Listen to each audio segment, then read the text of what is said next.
pembicaraan kita harus jaga dengan baik. Bagaimana cara kita bertutur kata, jangan sampai menyinggung hati dan perasaan orang lain, ya kan? Apalagi sampai bilang orang es teh itu goblok, itu kan masalah. Problem, ya kan? Adibuhum, ada kita pandai di dalam bermuamalah.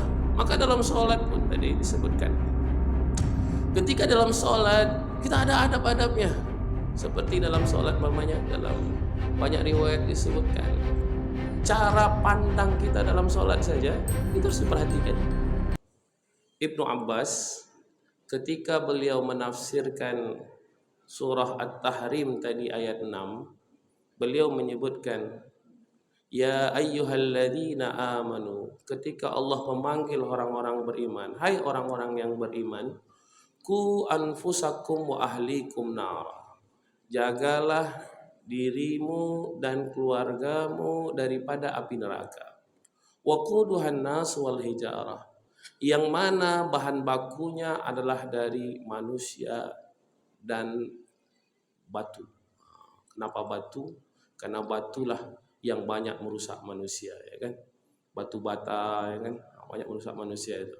Orang suka membuat rumah-rumah yang megah. Batu cincin sering disembah, kan? Batu macam-macam lagi, kan? Dan batulah yang paling banyak disembah oleh manusia. Maka kata Ibnu Abbas di dalam tafsirnya, qala Ibnu Abbas wa ghairuhu, makna daripada ayat ini adalah adibuhum wa'allimuhum, ajarkan mereka, berikan tunjuk ajar kepada mereka tentang adab dan berikan pengajaran kepada mereka. Jadi makna ku anfusakum wa ahlikum nara itu, ya, jagalah dirimu dan keluargamu daripada api neraka, berikan mereka adab yang baik. Macam mana mereka punya adab di dalam kehidupannya. Semuanya harus ada adab dan tata keramanya. Karena dalam hidup ini yang mahal itu adalah adabnya. Maka dalam kehidupan sehari-hari kita dalam setiap aktivitas kita ada adabnya. Kita sholat ada adabnya. Adabnya sebelum sholat kita bersihkan diri. Kalau perlu mandi tadi. Ya, karena kalau tak mandi kasihan kawan di sebelahnya di masjid ini. Ya. Kemudian pakai wangi-wangian agar kawan di sebelahnya atau orang yang mencium aromanya itu terasa indah, ya kan? Terasa nikmat. Kemudian pakai pakaian yang bersih. Maka Rasulullah menyebutkan, khuzu zinatakum inda kulli masjid, kata Allah, kan? Ambillah di setiap di masjid-masjid kamu itu, khuzu zinatakum inda kulli masjidin. Jadi setiap datang ke masjid itu ambillah perhiasannya. Jadi sah-sah saja kita berhias, tentunya dengan tidak berlebih-lebihan, untuk datang sebelum ke masjid. Itu perkara sholat saja. Ya, apalagi perkara yang lain, ya kan? Apalagi pembicaraan kita harus jaga dengan baik. Bagaimana cara kita bertutur kata, jangan sampai menyinggung hati dan perasaan orang lain, ya kan? Apalagi sampai bilang orang es teh itu goblok, itu kan masalah, ya. Problem, ya kan? Adibuhum, ada kita pandai di dalam bermuamalah. Maka dalam sholat pun tadi disebutkan, ketika dalam sholat kita ada adab-adabnya. Seperti dalam sholat dalam banyak riwayat disebutkan, cara pandang kita dalam sholat saja itu harus diperhatikan. Ketika kita berdiri itu, kemana arah pandangan kita? Maka dalam sebuah hadis Rasulullah melarang orang yang memandang ke langit-langit ketika dalam sholatnya. Ini adalah bagian daripada adab sebenarnya. Lihat langit-langit, nggak tahu apa yang ada di tengok langit-langit, kan? Entah ada sarang kelelawar atau apa, kan? Nah, kita tengok harus di tempat sujud. Maka dalam sebuah riwayat umpamanya disebutkan, bagaimana tata cara sholat itu? Ketika berdirimu, lihatlah tempat sujudmu. Ketika rukukmu, lihatlah qadamaika, lihatlah dua kakimu. Jadi ketika ruku itu yang dilihat adalah kedua kaki, bukan tempat sujud. Jadi ketika ruku yang dilihat itu bukan tempat sujud. Karena kalau tempat sujud kita masih mensejajarkan mata kita dengan masih sejajar mata kita. Cobalah kita ruku ya. Kita lihat tempat sujud. Kira-kira mata kita masih sejajar nggak dengan posisi kita? Masih. Tapi kalau kita melihat ketika ruku itu dua kaki gitu, berarti kan kita sudah mulai memandang dengan ke bawah lagi. Jadi kalau berdiri kita lihat tempat sujud, ya kan? Berarti mata kita sudah ke bawah. Ini khudu'an. Bagaimana kita bisa merendahkan diri kita di hadapan Allah. Ketika ruku yang kita lihat adalah tempat dua kaki kita, dua mata kaki. Jadi dua mata kaki kita, bukan tempat sujudnya ketika ruku. Dan ketika duduk yang dilihat itu adalah dua siku kaki kita. Ini bukan tempat sujud. Nah, tempat sujud itu masih ini dilihat lagi yang di bawahnya. Dan ketika sujud yang dilihat itu bukan karpet, ya. Yang dilihat itu ketika sujud adalah anfuka. Apa? Anfuka ini apa ini? Ini apa nih? Hidung. Yang ketika sujud itu yang dilihat itu adalah hidung. Itu sunnahnya, itu sunnah adabnya di dalam sholat. Insyaallah Allah ajarkan begitu banyak sekali adab-adab di dalam kehidupan kita ini.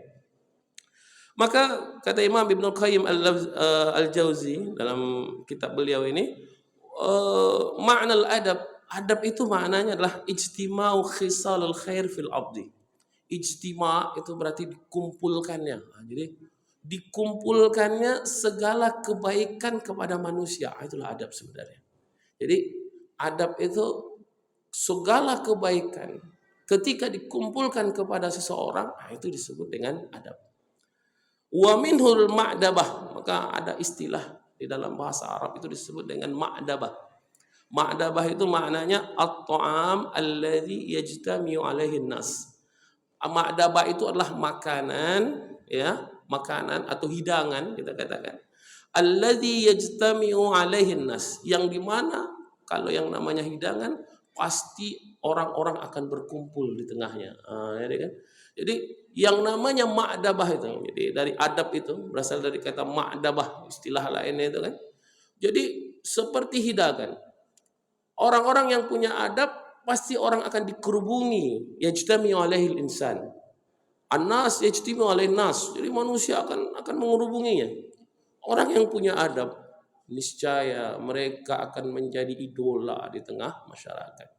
Insyaallah Bapak Ibu, kita lihat sebentar saja. Ketika seseorang tidak punya adab, hancur namanya, habis semuanya. Seorang yang mungkin tak bisa menjaga lisan saja, semua akan sirna dalam masa sekejap saja, ya kan? Allah balikkan semuanya, insyaallah.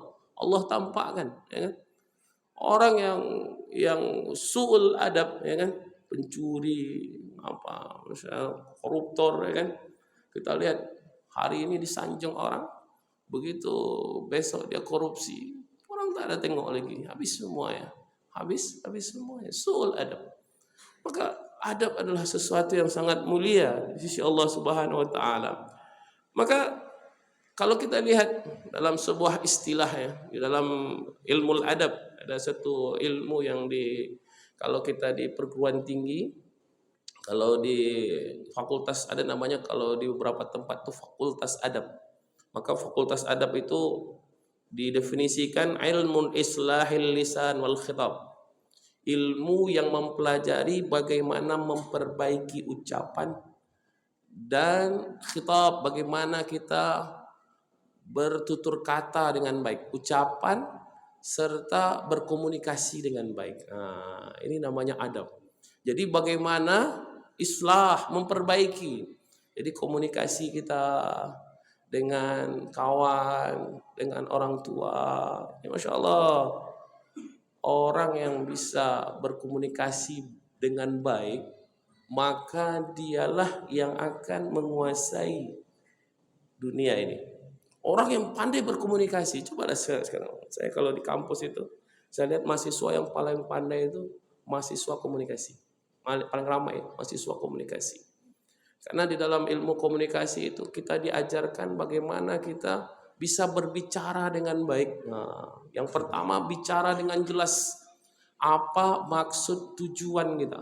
Maka kalau dalam istilah ilmu komunikasi itu ada apa istilahnya itu 4W 5 apa 4W 1H ya kan, what, who, where, whom, when, apa how ya kan. Itu ada istilah 5W 1H, what apa, who kepada siapa kita berbicara, when kapan pembicaraan itu dilakukan ya kan, where di mana, why kenapa, how bagaimana cara menyampaikannya. Itu ilmu ya, ilmu yang luar biasa yang diajarkan supaya kita bisa ketika kita berbicara itu tepat sasarannya.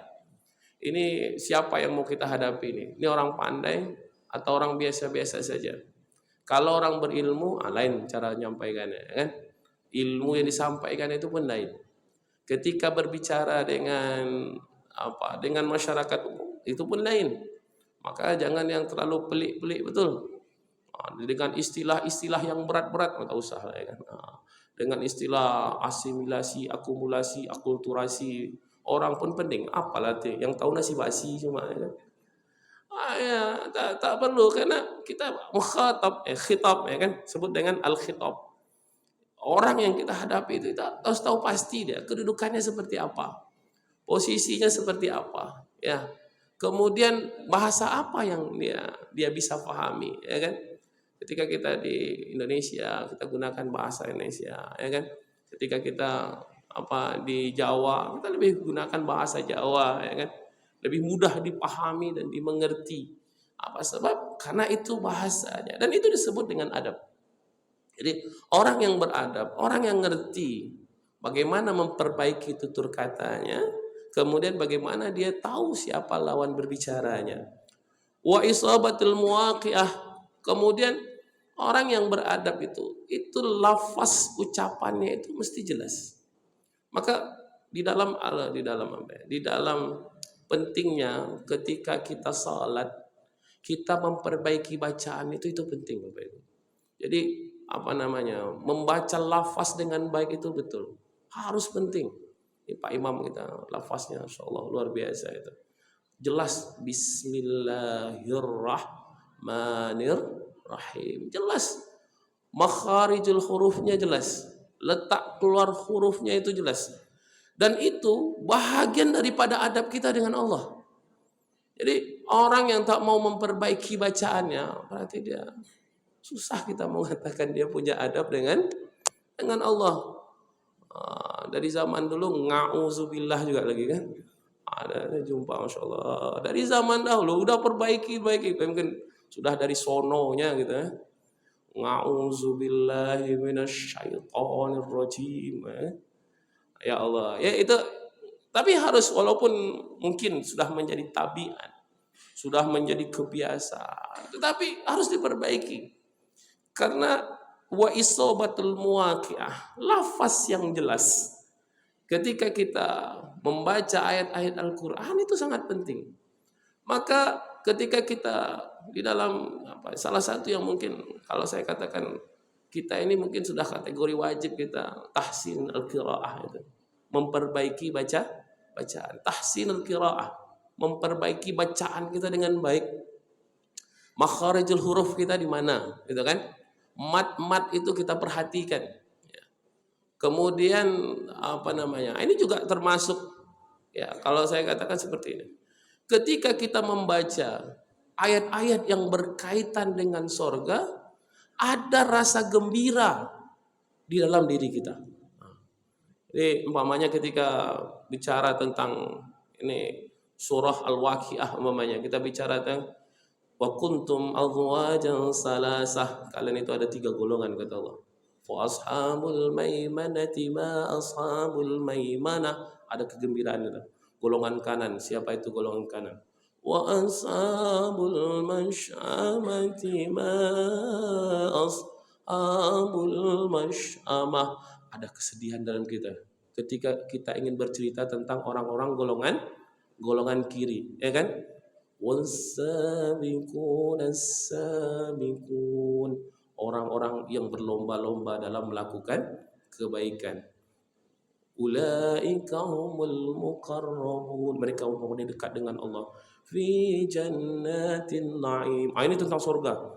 Ketika kita umpamanya yang kita paling sering kan biasa baca surah Waqiah, Bapak Ibu ya. Kalau setiap malam kita kan lazimkan baca surah Waqiah itu. Karena orang yang baca surah Waqiah itu Allah akan mudahkan semua urusannya. Umpamanya ketika kita membaca surah Waqiah, ketika kita membaca tersebut, kita baca ketika di ayat-ayat tentang surga umpamanya, ada kegembiraan kita untuk mencapainya. Jadi perlu kita mengaji tafsir itu, mengaji tentang tadabbur Al-Qur'an itu. Jadi ketika kita melihat apa Sullatun minal awwalin wa qalilun minal akhirin. Orang-orang yang sabiqun itu banyak dari golongan terdahulu, sedikit daripada golongan kemudian. Ala sururin mauduna muttaqina 'alaiha mutaqabilin. Ketika kita membaca tentang surga itu, ada kegembiraan dalam hati kita. Masyaallah, ya Allah, sampai masuk dalam surga ya Allah, ya kan? Ya Allah, masukkanlah saya dalam surga. Saya baca sesuatu sifat-sifat orang surga itu kayak gimana. Alangkah indahnya. Tapi begitu kita baca tentang ashabul masy'amah tadi, mereka itu dalam neraka jahanam dan mereka itu akan diberikan siksa oleh Allah Subhanahu wa taala. Syurbal him, mereka itu akan diberikan minuman daripada him, ya kan? Itu air yang mendidih luar biasa. Kemudian diberikan zakum, makanan zakum itu, insyaallah. Itu ya Allah, kita mesti dalam keadaan menangis membacanya. Apa sebab? Ya Allah, jangan sampai sekali-sekali saya masukkan di dalam neraka seperti yang Engkau berikan kepada ashabul masy'amah. Ya Allah, jangan sampai saya termasuk ashabul masy'amah ini, Allah. Kalau tak Engkau berikan saya derajat as-sabiqun, setidaknya ashabul maimanah saya dapat, ya Allah. Ya kalau tak sampai kepada sabiqun, maklumlah, datang ke masjid ni ketika ada azan, ya kan? Orang berlomba-lomba sedekah, awak masih simpan-simpan duit tu, ya kan? Orang dah rajin beribadah, awak masih juga belum sampai derajat ya Allah. Ashabul maimanah pun saya dapat jadi ya Allah, ya kan? Tapi jangan ya Allah sampai saya terdapat ashabul masy'amah. Nauzubillah. Ini adab Bapak Ibu. Maka ketika kita membaca Al-Qur'an, maka sering kita dengar para asatis ya, Al-Qurra di Masjidil Haram itu. Ketika mereka membaca Al-Quran, mereka akan tersentuh hatinya. Dan ini bahagian daripada adab. Kenapa? Karena pertama dia faham dengan apa makna yang terkandung di dalamnya. Wa tahsinu alfazihi, bacaannya sungguh luar biasa. Wa siyanatu anil khata' wal khilal. Kemudian kita menjaga daripada salah dan hal-hal yang bisa merusak. Dalam bacaan sholat kita jaga, jangan sampai, ini perlu kita bacaan sholat kita jaga, perbuatan kita jaga dan lain sebagainya. Wa huwa sifatul adab al-am. Inilah sebenarnya yang dimaksud dengan adab secara umum. Bapak Ibu dirahmati Allah. Kemudian Imam Ibnu Qayyim menyebutkan bahwa sesungguhnya adab itu ada 3, kata Imam Ibnu Qayyim. Yang pertama adalah al-adab ma'allah subhanahu wa ta'ala. Yang pertama kata beliau adalah adab dengan Allah Subhanahu wa taala. Yang kedua adab ma'a Rasulullah sallallahu alaihi wasallam. Dan yang ketiga adalah al-adab ma'a khalqihi, adab kepada makhluk-makhluk Allah Subhanahu wa taala. Yang pertama, adab dengan Allah Subhanahu wa taala. Bagaimana adab dengan Allah yang harus kita jaga? Ya, jadi kita bermuamalah, beradab dengan Allah itu seperti apa? Yang pertama kata beliau ada 3 adab dengan Allah itu. Allah, afwan Bapak Ibu. Siyanatu muamalatihi, menjaga daripada muamalah kita dengan Allah Subhanahu wa taala. Bapak Ibu, ada satu contoh yang menarik yang dilakukan oleh Rasulullah sallallahu alaihi wasallam ketika Rasulullah meminta kepada Allah untuk dipindahkan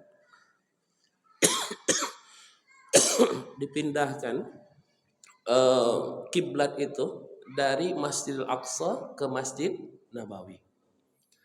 Allahu Akbar. Sebenarnya kalau Rasulullah ingin, Rasulullah ingin, ya Allah pindahkan ya Allah kiblat dari Masjid Aqsa ke Masjid Nabawi. Kalau Rasulullah karena Rasulullah saking dekatnya dengan Allah, Dia bisa saja minta, ya Allah langsung minta, ya Allah pindahkan kiblat itu ya Allah. Tapi bahasa yang kita lihat di dalam Al-Quran itu sungguh indah luar biasa. Apa yang Allah gunakan kalimatnya?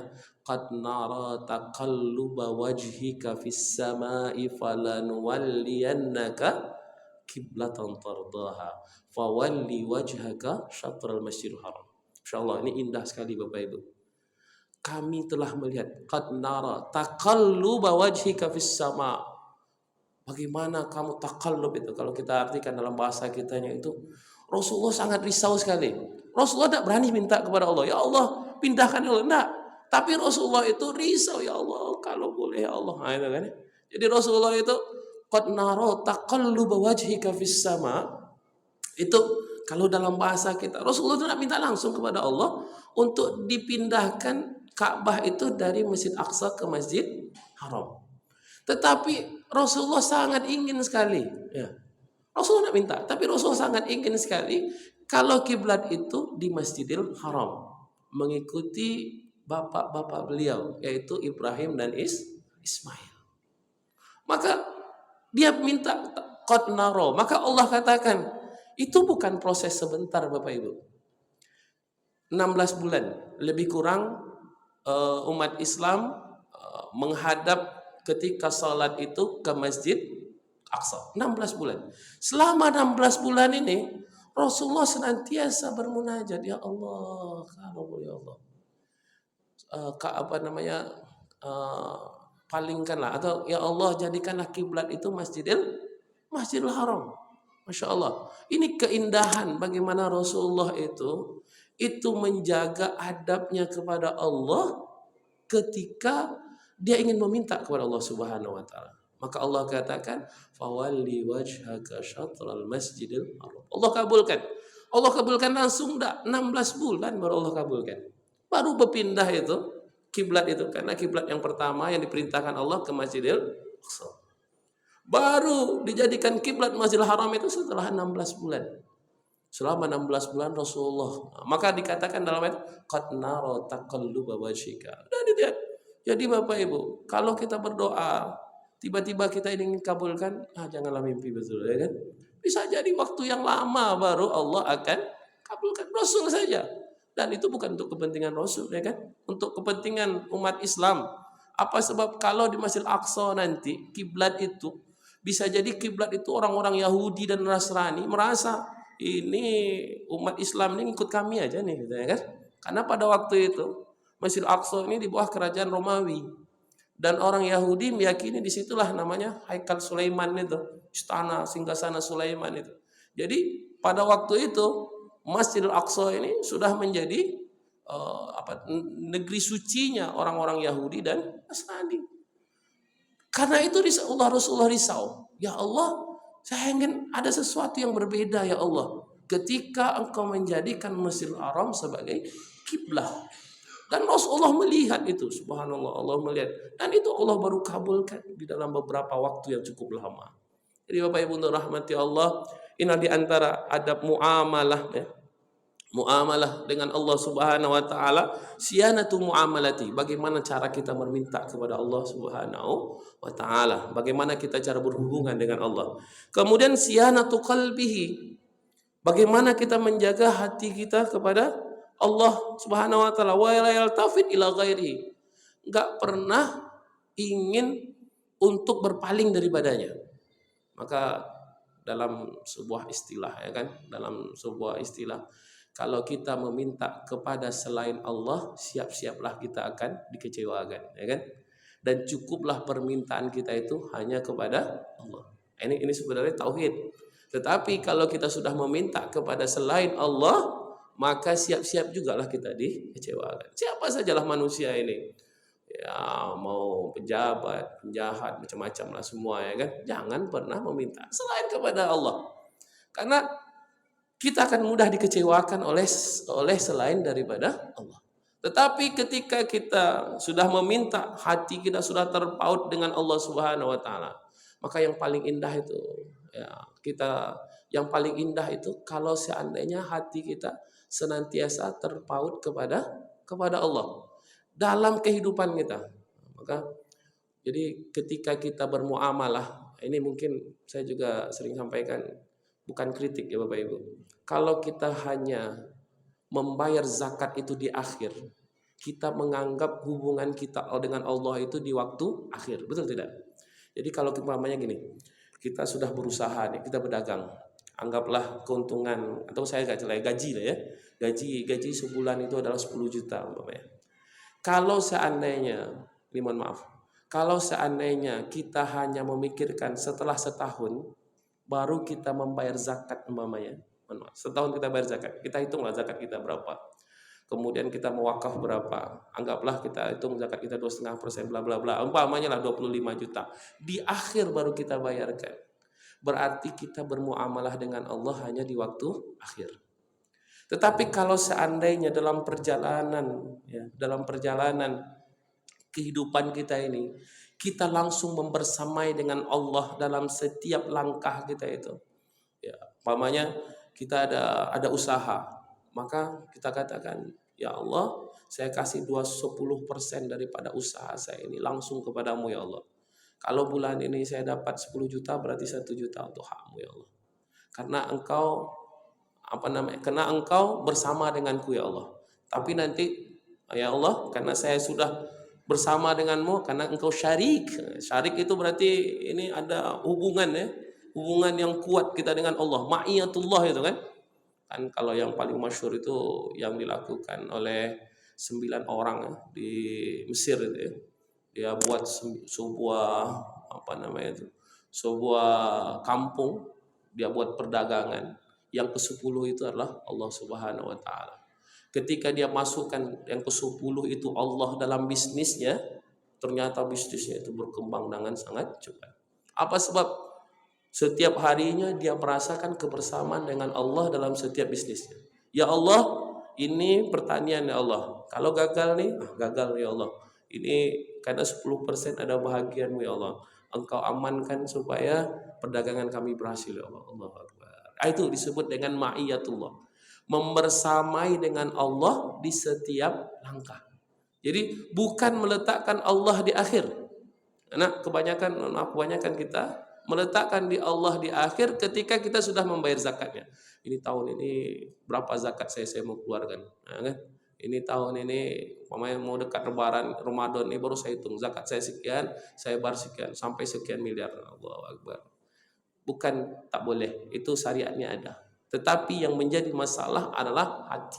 Kita kembali kepada hati. Bagaimana ma'iyahnya bisa terjaga dengan Allah Subhanahu wa taala. Ini disebut dengan syianatu qalbi, menjaga hatinya senantiasa bisa bersama dengan Allah. Jadi Allah itu senantiasa bersama dalam setiap aktivitasnya. Baik itu kehidupan ibadahnya ataupun kehidupan muamalahnya. Muamalahnya dalam hari-harinya, ya alhamdulillah kalau umpamanya setiap kalimat-kalimatnya dia merujuk kepada Allah Subhanahu wa taala. Allah sungguh indah sekali. Dan yang ketiga kata Allah, syianatu iradatihi, menjaga daripada keinginannya. Ya, ini ada dalam sebuah kisah yang menarik itu. Ada seorang perempuan yang Allah kasih derajat dia tinggi karena satu saja kelebihannya. Kelebihannya apa? Doa yang dia panjatkan itu berbeda daripada doa orang lain. Itu aja kelebihannya. Dia mendapat kelebihan dari Allah Subhanahu wa taala dari doanya. Apa doanya? Ya Allah, di dalam hidupku ini ya Allah, ketika sakitku ini Allah, aku tidak mengharapkan kesembuhan darimu ya Allah. Tapi yang aku harapkan adalah ampunan dosa darimu ya Allah. Nah, ini. Ya, Pak, ini menarik ya, Pak. Jadi kalimat yang dia keluarkan itu menarik sebenarnya. Ya mungkin kalau bagi kita ini rada gila sedikit orangnya ya. Jadi kalimat yang dia keluarkan bukan permintaan kepada Allah, tapi adalah kebaikan dari Allah Subhanahu wa taala. Ya Allah, dalam sakitku ini yang aku minta bukan kesembuhan ya Allah, tapi adalah pengampunan dari dosaku ya Allah. Masyaallah. Dan ketika miskinku itu yang aku minta bukanlah daripada harta yang banyak ya Allah, tapi bagaimana bisa dengan kemiskinanku aku bisa dekat denganmu ya Allah. Bapak Ibu, ini menarik bagaimana permintaan. Nah, ini kan permintaan. Ya sebenarnya Allah kan maha tahu seseorang itu kalau dia butuh Allah pasti akan beri. Tetapi yang menariknya irodahnya itu, ya, keinginannya itu. Bagaimana dia bisa menjaga keinginannya? Yang luar biasa. Jadi Bapak Ibu rahmati Allah, ini di antara yang paling mulia yang dilakukan seseorang yang ingin bisa dekat dengan Allah di dalam adab-adabnya. Ini kan adab sebenarnya. Adab ketika meminta, adab ketika berdoa, adab ketika dalam banyak hadis atau dalam banyak ayat Al-Qur'an lah, dalam doa-doa itu. Ya, doa Nabi Adam namanya, Rabbana zalamna anfusana wa illam taghfir lana wa tarhamna lanakunanna minal khasirin. Ini kan doa yang kalau kita lihat bagaimana nilai adab daripada doanya, nilai adabnya. Yang pertama diakuinya adalah ini bukan karenamu ya Allah, tapi karena kezaliman. Rabbana zalamna anfusana. Ya Allah, kami telah menzolimi diri kami ya Allah. Jadi yang kita perakui bahwa ini karena perbuatan saya ya Allah, ya kan? Ini karena sebab saya nih ya Allah, perbuatan ini sampai aku melakukan dosa. Rabbana zalamna anfusana wa illam taghfir lana. Kalau engkau tidak mengampuni kami ya Allah, wa tarhamna, dan memberikan rahmatmu kepada kami ya Allah, lanakunanna minaz zalimin. Lanakunanna minal khasirin. Kami akan menjadi orang-orang yang merugi, minal khasirin ya. Lanakunanna minal khasirin. Kami akan menjadi orang yang merugi ya Allah. Tidak ada permintaan sedikit pun di situ. Yang ada kita hanya mengharapkan rahmat dan kasih sayang dari Allah saja. Yang kita harapkan itu adalah karena kebesaran Allah, pasti Allah akan menurunkan kemuliaan kepada kita, akan menurunkan kebaikan kepada kita. Ini yang pertama, Bapak Ibu rahmati Allah, bagaimana adab kita dengan Allah Subhanahu wa taala. Kemudian yang kedua, adab dengan Rasul. Adab dengan Rasul tentunya kita banyak berselawat tentunya kepada Rasulullah sallallahu alaihi wasallam. Allahumma shalli ala Muhammad, assalamualaikum ya Rasulullah. Dengan banyak selawat, banyak kita mengingat Rasulullah sallallahu alaihi wasallam. Dan tentunya yang kedua, kita berziarah ke tempat-tempat kelahiran Rasulullah SAW, baik itu ke Makkah ataupun ke Madinah, dengan memperbanyak kita mempelajari sirah nabawiyah tentunya. Karena ini cara kita bisa betul-betul dekat dengan Rasul. Jadi cara kita bisa dekat dengan Rasul itu adalah kita memperbanyak tentang mempelajari sirah nabawiyah, bagaimana kehidupan Rasul, ya kan. Maka ketika kita mengaji tentang sirah itu, ya Allah, kalau kita mengaji tentang sirah itu, tentang Rasul, tentang sahabat, ya kan, bagaimana perjuangan Rasul, perjuangan sahabat, maka kita akan menampak seperti kita ini seperti semut yang sangat kecil sekali dalam gua yang sangat kecil, dibandingkan Rasulullah dan para sahabat itu sebuah gunung yang sangat besar. Insyaallah. Kita akan menampakkan diri kita itu sangat kecil sekali. Ya. Kalau kita baca tentang bagaimana Rasulullah dan para sahabat itu, kita ini masih dalam hidup ini banyak takutnya. Rasul dan para sahabat tak ada takutnya, kan? Mau di apa orang terserah, tetapi dakwahnya sungguh luar biasa. maka dari sini ada beberapa sahabat, ada beberapa ulama menyebutkan belajar tentang sirah nabawiyah, perjalanan hidup Rasul dan para sahabat al-anbiya, para sahabat as-sahabat, itu menjadi sangat wajib hukumnya. Karena dengan kita mempelajari sirah nabawiyah, kita sangat dekat dengan Allah, dengan Rasul dan para sahabat. Kita merasakan kehadiran mereka di dalam diri kita. Kita merasakan bahwa mereka, perjuangan mereka sungguh dekat dengan kita. Dan kita sangat antusias dengan apa yang telah mereka kerjakan.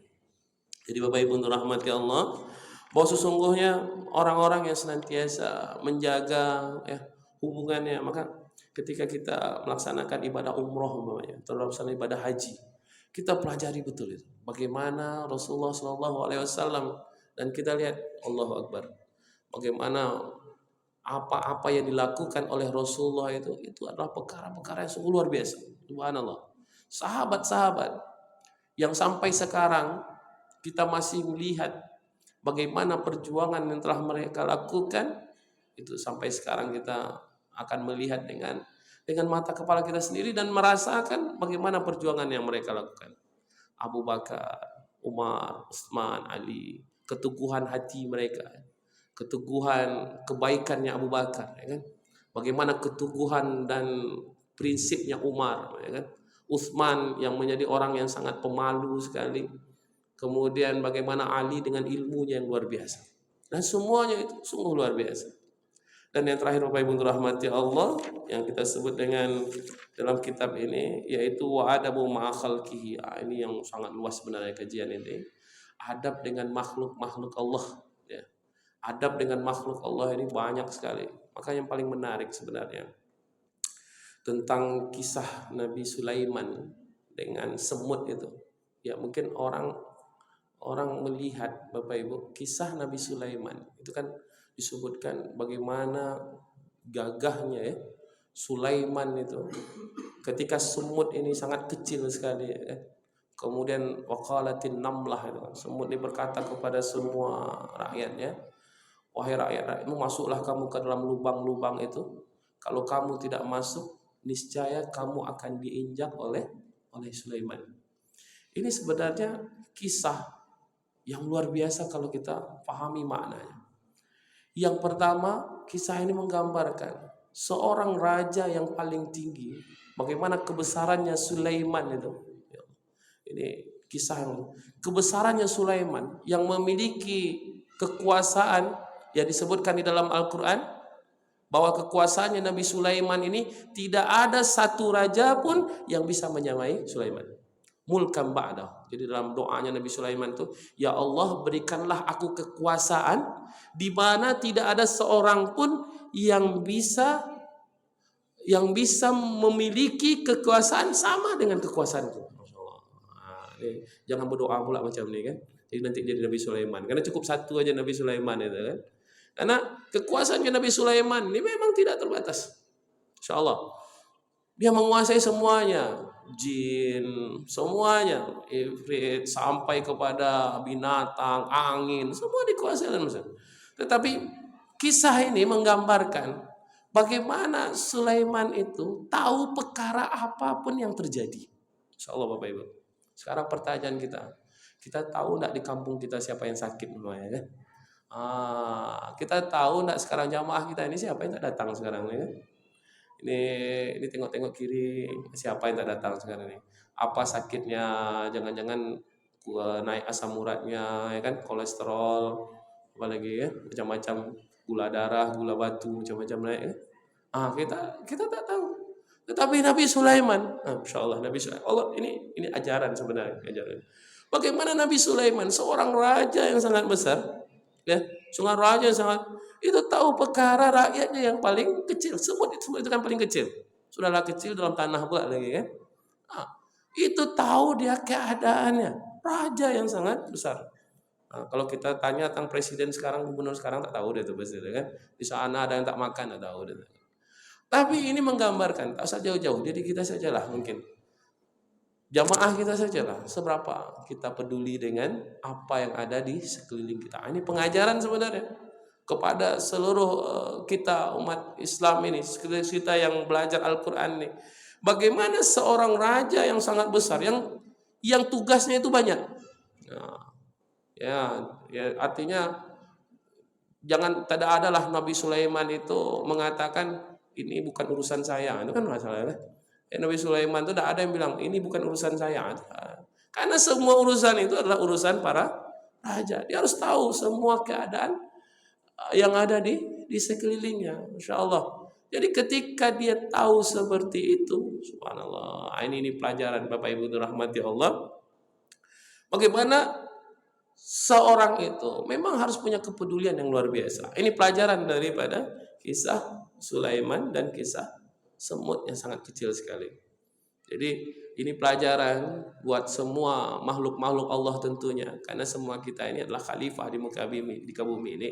Kita semua kita ini adalah para yang akan menjadi khalifah ya, menjadi pemimpin yang tentunya kita akan pastilah ya, Bapak Ibu rahmati Allah, kita akan pasti memperhatikan apa yang ada di sekeliling kita. Ini disebut dengan al-adab ma'a khalqihi. Bagaimana kita adab dengan makhluk Allah. Sampai juga, ini kisah Nabi Sulaiman tadi dengan semut tadi. Maka ini pelajaran juga bagi kita. Bagaimana Sulaiman yang sedemikian besarnya tidak mau mengusik makhluk Allah yang maha kecil. Sulaiman yang sedemikian tinggi derajatnya tidak mau mengusik makhluk yang lebih kecil. Kadang-kala, ini mohon maaf, kita kan ada tengok kita semut di mana-mana, kita kejar. Ada pula yang pakai bensin ya, sampai dimasukkan bensin ke dalam sarang semut itu, atau dibakar ya kan. Ada yang lebih parah lagi, air apa nama itu? Itu ada macam apa itu timah itu masukkan supaya nanti ada macam model timah sarang semut katanya. Astagfirullah. Itu betul-betul menyakiti makhluk-makhluk Allah. Ini mungkin dalam kehidupan kita sehari-hari dan saya pun sering itu. Kalau di rumah itu ada mamanya ada ular lah atau apa, tapi jauh ya di rumah itu. Kalau seandainya rasanya dia tidak mengganggu, biarkan aja. Bapak Ibu, kalau ada umpamanya ada makhluk-makhluk ya dekat tempat kita itu, kalau rasanya dia tidak mengganggu kita, udah lepaskan aja. Dan makanya kadang kita kalau masuk sumur gitu ya, kita tengok hati-hati, jangan-jangan sampai ada makhluk Allah yang terpijak. Kita ingin menjaga asyanah tadi. Kita menjaga bagaimana hubungan kita dengan makhluk Allah itu sangat baik. Karena Bapak Ibu yang dirahmati Allah, ini mungkin kecil. Ini perkara kecil. Bagaimana kita menghargai setiap nyawa daripada makhluk Allah. Tetapi perkara kecil ini insya Allah akan membentuk hati kita menjadi hati yang lapang dan luas. Nasrul minallah, fatun qarib wa syaril mu'minin. Wassalamualaikum warahmatullahi wabarakatuh.